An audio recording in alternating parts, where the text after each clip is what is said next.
بسم الله الرحمن الرحيم هو الذي بعث في الأميين رسولا منهم আল্লাহ রাব্বুল আলামিন তিনি সে মহান আল্লাহ যিনি নিরক্ষর অশিক্ষিত মানুষের পক্ষ জাতির জন্য নিরক্ষর মানুষের জন্য আল্লাহ রাব্বুল আলামিন তাদের মধ্য থেকে একজন রাসূল প্রেরণ করেছেন। সুবহানাল্লাহ। আল্লাহ রাব্বুল আলামিন যুগে যুগে নবী রাসূল প্রেরণ করেছেন জাতিকে হেদায়েত করার জন্য, আল্লাহর ওয়াহদানিয়তকে জমিনে প্রসার করার জন্য। আল্লাহ রাব্বুল আলামিন প্রত্যেকটি যুগে হযরত আদম আলাইহিস সালাতু ওয়াস সালাম থেকে শুরু করে হযরত ঈসা আলাইহিস সালাম পর্যন্ত প্রত্যেকটি যুগে যুগে 1,24,000, 2,36,000, মতান্তরে 3,36,000 নবী রাসূলগণ আল্লাহ পাক জমিনে প্রেরণ করেছেন। প্রত্যেকটি যুগে নবী রাসূলরা যখন দ্বীনের কথা বলতেন তাদের বিপরীতে আবার কিছু তাগুতি শক্তি, শয়তানি শক্তির উত্থান হতো। নাউযুবিল্লাহি মিন যালিক। যুগে যুগে এগুলো হয়েছে, বর্তমান হচ্ছে, হবে, কিয়ামত পর্যন্ত হতেই থাকবে। যেখানে দ্বীনের শক্তি থাকবে, ইসলামের শক্তি থাকবে, সেখানে তাগুতি শক্তি মাথা ছড়া দিয়ে উঠবে। নাউযুবিল্লাহ। তেমনি করে সাইয়েদনা রাসূল করিম সাল্লাল্লাহু আলাইহি ওয়াসাল্লাম জমিন থেকে তাশরীফ নেওয়ার পরে পুরো পৃথিবী আবার দ্বীনের উপর আমাবস্যা রাত নেমে আসলো এবং ইসলাম নেমে গেল। কোরআন সুন্নাহর আইন পৃথিবী থেকে বিলুপ্ত হয়ে গিয়েছিল। আল্লাহ রাসূল 1000 বছর পৃথিবী থেকে তাশরীফ নেওয়ার পরে যখন এই পরিস্থিতি পরিবেশ শুরু হলো, উপমহাদেশে এর অবস্থা আরো বেশি খারাপ। এটা পুরো পৃথিবীর চিত্র বেশি উঠে। এটা উল্লেখযোগ্য হারে দ্বীনকে পৃথিবী থেকে বিদায় করার জন্য যুগে যুগে যেই জালেম বাদশা রাজাগুলো পৃথিবীতে এসেছিলেন তারা দ্বীনকে বিতাড়িত করেছেন, তাদেরকে প্রভাবিত করেছেন এবং তাদেরকে দ্বীন থেকে, ইসলাম থেকে সরিয়ে দেওয়ার জন্য কিছু কিছু সেই যুগের কিছু নামদারি আলেম ছিলেন। তারা মুঘল সাম্রাজ্যের শাহিনশাহ বাদশাহ আকবরকে বিভ্রান্ত করেছিলেন। তন্মধ্যে ছিলেন মাওলানা ফৈজি এবং আবুল ফজল, দুইজনই ছিল বড় মারাত্মক। বাদশাহকে পরামর্শ দিয়ে ইসলাম ধর্মের বিপক্ষে, ইসলাম ধর্মের বিপরীতে আরেকটি ধর্ম রচনা করেছিলেন। যারা ধর্ম রচনা করে তাগুতি শক্তি, নিজস্ব মতবাদ, নিজের শক্তি দিয়ে যারা দ্বীন এবং আরেকটি ধর্ম রচনা করে, তারা দ্বীন ইসলামের ভিতরে থাকতে পারে? তারা দ্বীন ইসলামের ভিতরে আছে? তারা দ্বীন ইসলামের ভিতরে নাই। তারা দ্বীন থেকে খারিজ হয়ে গেল, তারা মওজুসি হয়ে গেল, তারা ছিল সংশয়বাদী, তারা ছিল ধর্ম নিরপেক্ষতাবাদী, তারা ছিল সংশয়বাদী, তারা ছিল দ্বীনের মহা দুশমন। তারা এইভাবে দ্বীনকে ধ্বংস করে বাদশাহ আকবরকে উস্কানি দিয়ে তারা আরেকটি ধর্ম রচনা করলেন। সেই ধর্মের নাম রাখলেন দ্বীন ইলাহি।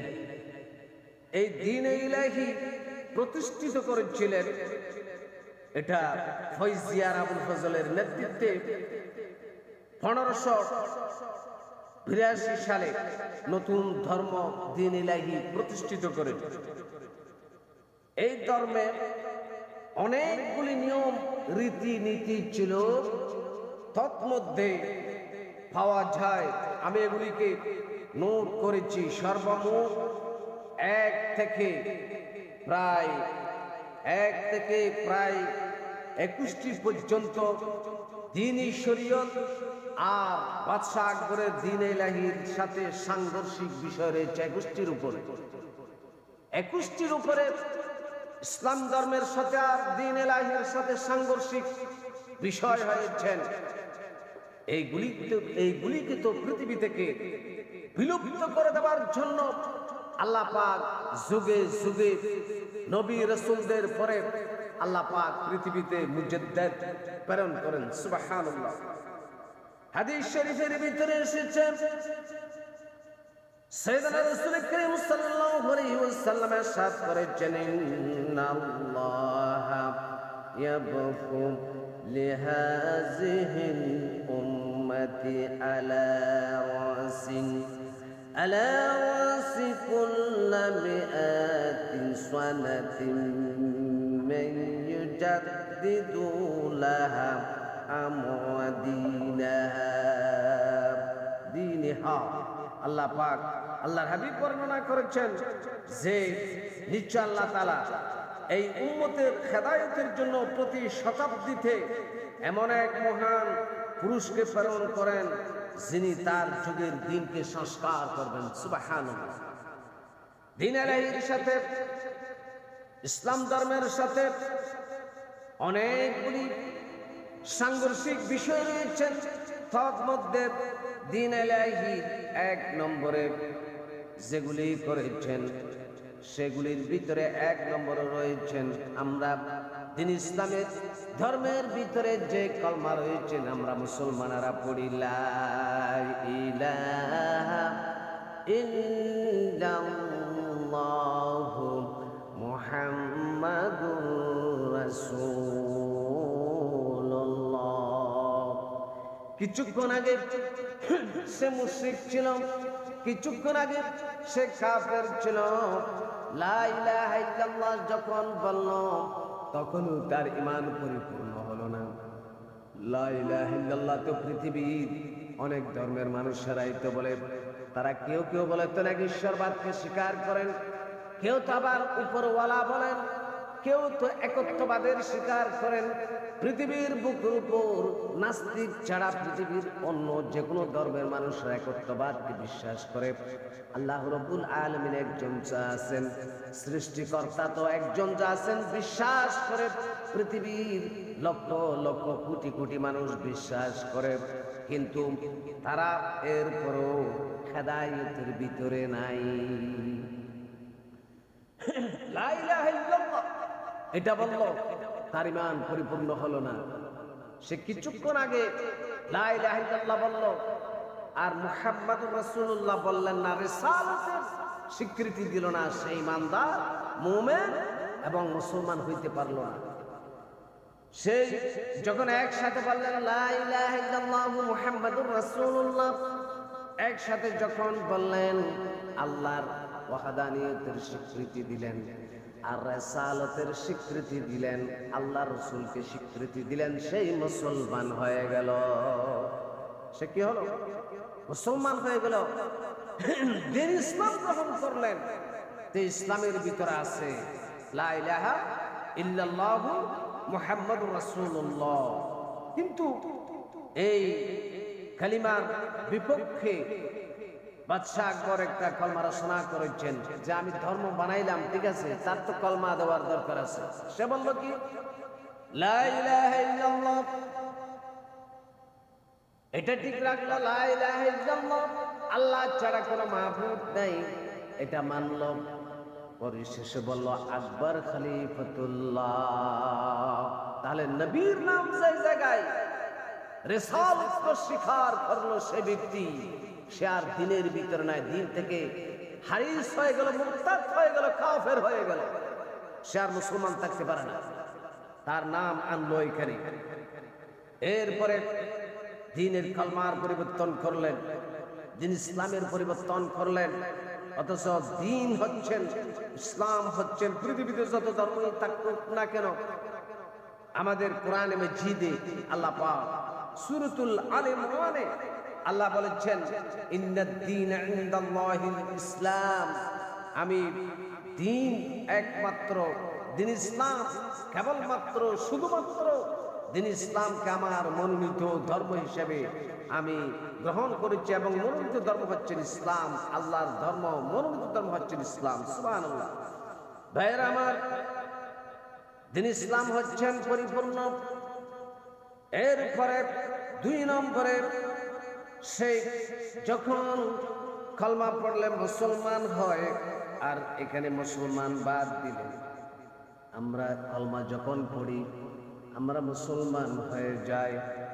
আর দ্বীনে ইলাহির মানুষদেরকে মুসলমান বাদ দিয়ে তারা আরেকটি কাজ করলো, পরিচয় দিল। যারা মুসলমান পরিচয় দিতে পারবে না তারা পরিচয় দেবে সালাহ। ওই ধর্মের নাম হলো সালাহ।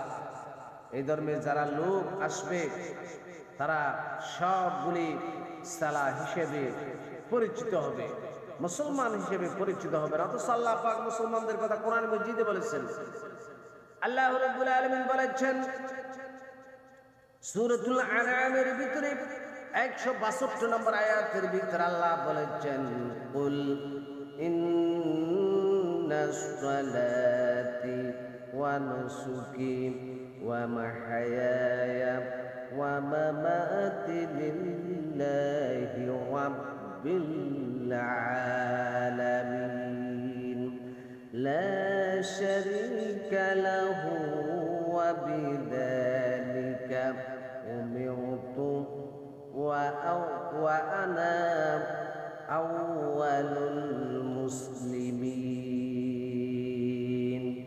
আল্লাহ রাব্বুল আলামিন বর্ণনা করেছেন, হাবিব আপনি বলে দিন, আমার নামাজ, আমার কুরবানি, আমার জীবন, আমার মরণ সবকিছু তামাম জাহানের রব আল্লাহ রাব্বুল আলামিনের জন্য, তার কোনো শরীক নাই। এই ব্যাপারে আমি আদিষ্ট হয়েছি। আমাকে আল্লাহ পাক নির্দেশ করেছেন আমি মুসলমানদের ভিতরে সর্বপ্রথম মুসলমান। ওয়া আনা আউয়ালুল মুসলিমিন, আমি সর্বপ্রথম মুসলমান। বন্ধুগণ, এরপরে 3 নম্বরে করলো কি, আল্লাহর উপর বিশ্বাস রাখা যাবে না এবং রিসালাত অস্বীকার করতে হবে। দ্বীন ইলাহি 3 নম্বর থিওরি ছিলেন, এটা শিরকি প্রথা এবং আল্লাহ রাব্বুল আলামিনের উপর বিশ্বাস, আস্থা এবং রিসালাতকে অস্বীকার করা দ্বীন থেকে মুরতাদ হয়ে গেল, দ্বীন থেকে হারিস হয়ে গেল। 4 নম্বরে একটি কাজ করলো, সে বলল আমরা মুসলমান, আমাদের ঈমানের শাখাগুলির ভিতরে পরকালের উপর বিশ্বাস করা, হাসর হবে, জান্নাত জাহান্নাম, পরকাল, এগুলির উপর বিশ্বাস করা, আলমুল বারজাখ, ইল্লিন, সিজ্জিন, এগুলোর উপর ঈমান রাখা, এটাই হচ্ছে মুসলমানদের রীতিনীতি, বিশ্বাস, আকীদা। কিন্তু বাদশা আকবর করলো কি, 4 নম্বরে বলেছেন আখিরাত বলতে কিছু নাই, আখিরাতের উপর বিশ্বাস করা যাবে না। আমরা পুনরায় আবার জন্মগ্রহণ করব, পুনরায় আবার জন্মগ্রহণ করব, এই পৃথিবীতে আবার আসব। পুনর্জন্মের উপর বিশ্বাসী ছিল তারা। আবার জমিনের বুকের উপর আসবো, আবার আমরা এই দুনিয়াতে আমাদের ক্ষমতা থাকবে, আমাদের খাওয়াল থাকা ব্যবস্থা সব কিছু হবে, পূর্ণ আবার জীবন হবে, এই বিশ্বাস ছিল তাদের। নাউজুবিল্লাহ। অথচ আল্লাহ পাক এই পরকালকে বিশ্বাস করতে বলেছেন, কিন্তু সে করলো কি, সে পরকালকে অস্বীকার করল। এরপরে সেই করলো কি, মুসলমানেরা যারা ছিল তারা গরু জবাহ করতে পারবে না। তার ধর্মের ভিতরে অনেক কিছু ছিল, তন্মধ্যে আরেকটা ছিল মুসলমানেরা গরু জবাহ করতে পারবে না, আকিকা দিতে পারবে না, এবং কোন আমার রাষ্ট্রে, আমার আয়ত্তের ভিতরে, রাষ্ট্রের ভিতরে কেউ কোরবানির সময় গরু কোরবানি, জবেহে, আকিকা এগুলো দেওয়া যাবে না, এই সিদ্ধান্ত গ্রহণ করলো। ধর্মের ভিতরে এগুলি আনলেন। 6 নম্বরে বিসমিল্লাহের পরিবর্তন করলেন। আমরা মুসলমানরা কিছু শুরু করতে বিসমিল্লাহির রহমানির রহিম বলে আমরা শুরু করি, সে বিসমিল্লাহর পরিবর্তন করলো, নাউজুবিল্লাহ বাদশাহ আকবরের নামে শুরু করতে হবে, এই বিধান জারি করলেন। 7 নম্বরে সালামের পরিবর্তন করি। সালাম মুসলমানদের পরিচয়, সে সালাম দিবে। মুসলমানরা সালাম দেন, আসসালামু আলাইকুম ওয়া রাহমাতুল্লাহি ওয়া বারাকাতুহু। আল্লাহর হাবিব বলেছেন, যখন সালাম দিলেন প্রতিটি হরফে আপনাকে 10টি করে নেকি দেওয়া হবে। এটা আমাদের রীতি, আমাদের নীতি। মুসলমান একজন অপরজনের জন্য সালাম বিনিময় করে, সালাম দিয়ে কুশল বিনিময় করে।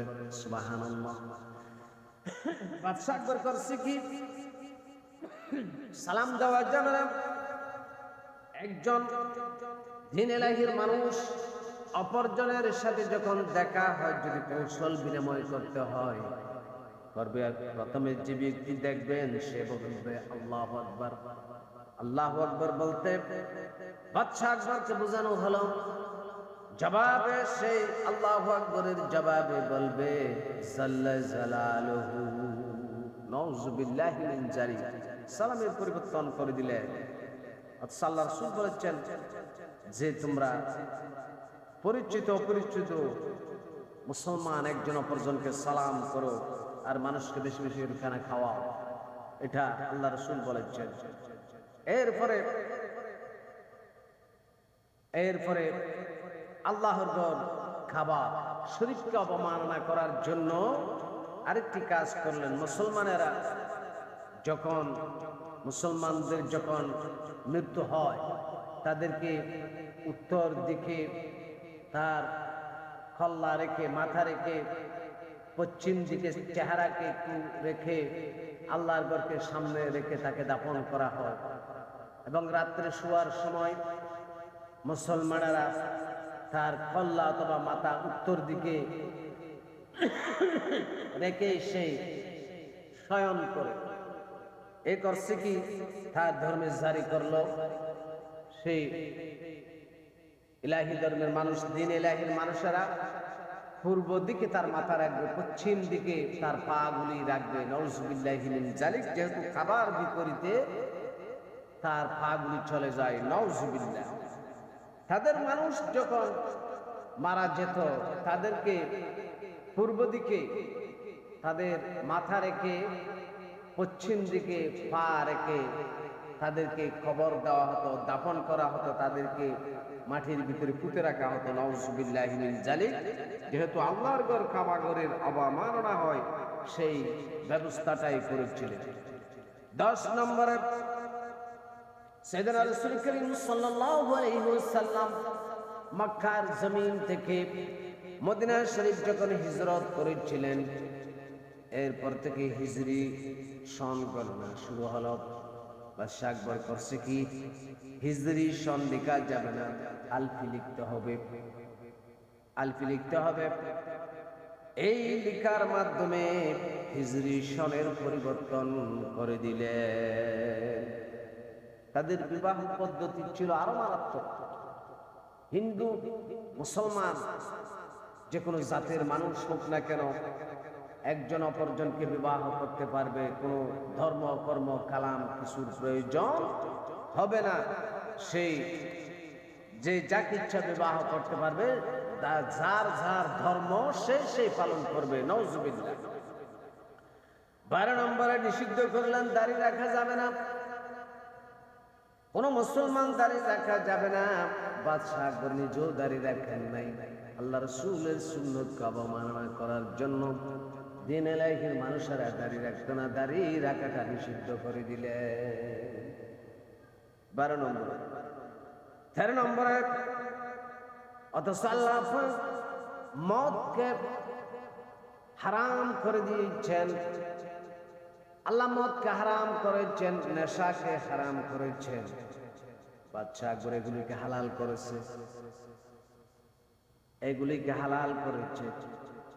আল্লাহ পাক যেগুলিকে হারাম করলো সেগুলিকে আবার সে হালাল করলো। এমন কি বাদশাহ আকবরের রাজ দরবারে সিংহাসনে পাশে ওখানে মদের মাহাল ছিল, মদের দোকান ছিল। সেখানে বুদ্ধিজীবী, ওই যুগের ফেটুক আলেমেরা এবং ওই যুগের যারা ছিল তারাই মন্ত্রী, তাদের উজির নাজির সব মানুষেরা নেশা না করে থাকতে পারত না। তারা নেশায় সর্বাবস্থায় মগ্ন থাকত। নাউজুবিল্লাহ। 14 নম্বরে তারা সেখানে জুয়া খেলতেন, পাশা খেলতেন, তাস খেলতেন, সেখানে জুয়া খেলতেন। অথচ সেখানে জুয়া খেলা চলত। ওই জুয়া খেলার জন্য বাদশাহ আকবর সেখান রাজকোষ থেকে তাদেরকে আর্থিকভাবে অনুদান দিয়ে তারা জুয়া খেলার জন্য ব্যবস্থা করে দিতেন। নাউজুবিল্লাহ। আল্লাহ রাব্বুল আলামিন অথচ জুয়াকে নিষিদ্ধ করেছেন, হারাম করে দিয়েছেন, ওইগুলোকে হালাল করেছে। বাইরে আমার 15 নম্বরে আরো মারাত্মক কাজ করেছেন উনি।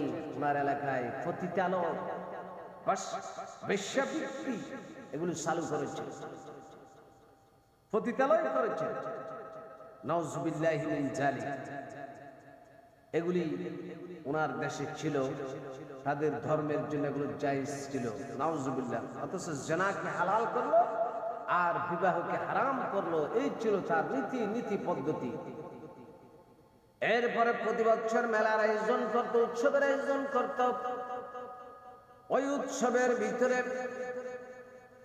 দেশের মানুষেরা ঢাক ঢোল পিটাইত, তাদের মানুষেরা বাঘের ছবি লাগানো হতো, চেহারায় কুত্তার ছবি লাগানো হতো, হিংস্র প্রাণীর ছবিগুলি লাগাইয়া ঢাক ঢোল বাজাইয়া গ্রামে গ্রামে গিয়া মানুষের কাছ থেকে খাজনা উত্তোলন করত। নাউজুবিল্লাহ। এই পদ্ধতি আমাদের দেশেও আছে। কথা বলেন, আছে না নাই? যে পহেলা বৈশাখ আসলে মুসলমানদের রীতিনীতি এগুলো পরিবর্তন হয়ে যায়, এগুলো আমাদের দেশেও আছে। বন্ধুগণ, যে জন্তুগুলিকে আল্লাহ পাক হারাম করেছেন এগুলিকে হালাল করেছে, যেগুলিকে আল্লাহ পাক হারাম করেছে ওগুলিকে উনি হালাল করেছে, হালালগুলিকে হারাম করেছে। এই ছিল তার অবস্থা। এরপরে সর্বশেষ করলো কি, যে উপমহাদেশে ভারতবর্ষে সহ তাম ওনার সীমানার ভিতরে যে মসজিদগুলি ছিল সব মসজিদগুলিকে বন্ধ করে দিয়েছে।